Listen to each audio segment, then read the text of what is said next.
Dans les 3 prochaines vidéos, nous allons travailler sur un mini-projet de conception d'une structure mécano-soudée. J'ouvre un nouveau document de pièces, je clique sur OK. La première étape va consister à créer l'esquisse 3D de notre future structure. Donc dans l'onglet Esquisse, je clique sur Esquisse 3D, je passe en vue isométrique, le plan de dessus, je clique pour le montrer. Je double-clique dessus pour l'activer et dessiner sur celui-ci. Je l'oriente normal à moi, et avec l'outil ligne, je trace un premier segment comme ceci, ensuite je reviens à l'extrémité pour tracer un arc, alors je reviens pour aller dans le bon sens, un arc à peu près comme cela, et double-clic pour terminer. Je prends l'outil sélectionné et à l'aide de la touche CTRL enfoncé, je sélectionne ce point, le centre et l'origine, et je demande une relation horizontale. Très bien, je clique dans le vide pour tout désélectionner. Maintenant, toujours avec la touche CTRL, je sélectionne ce point et le plan de droite, et je vais ajouter la relation sur le plan. Le point s'est déplacé. Quelques dimensions avec l'outil cotation. Le rayon de l'arc sera de 100 mm. La distance entre le centre de l'arc et l'origine, 50 mm. À l'aide de l'outil ligne de construction, je vais tracer une ligne de construction ici, parfaitement horizontale, double-clic pour terminer. Une autre encore en partant du centre, oblique comme ceci, double-clic pour terminer. Avec l'outil sélectionné, je vais sélectionner cette ligne, touche CTRL, l'origine et demander une coïncidente. Encore une cote, donc cotation angulaire ici, je veux 60 degrés.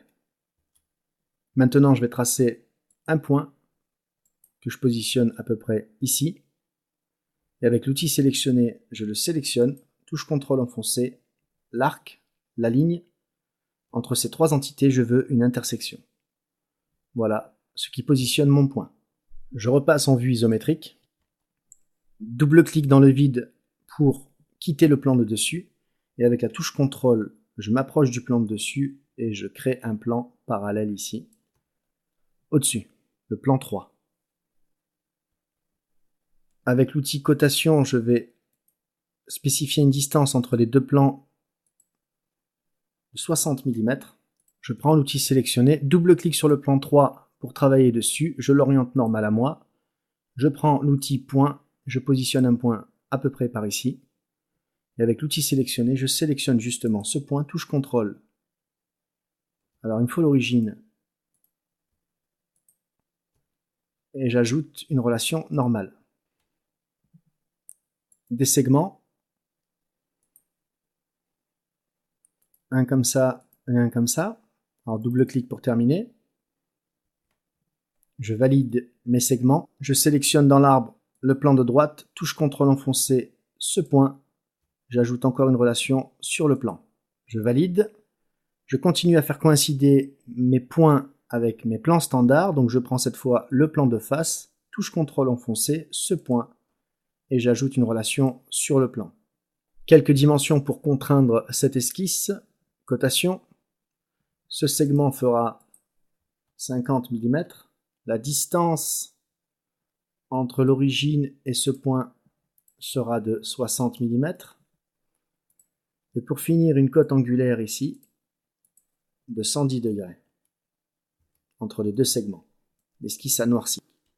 Alors je veux juste m'assurer d'une chose, c'est que la cote de 60 a bien été positionnée par rapport au point du plan et non par rapport à l'origine. Car dans une esquisse 3D, s'il avait considéré l'origine, il aurait pris la distance la plus courte ici et je n'aurais pas eu le même positionnement. Donc la cote a bien été insérée par rapport au point positionné sur le plan 3. Je rebascule en vue isométrique standard. Avec l'outil sélectionné, double-clic à l'extérieur pour désactiver l'esquisse du plan 3. Je vais sélectionner l'outil ligne et relier ces deux points.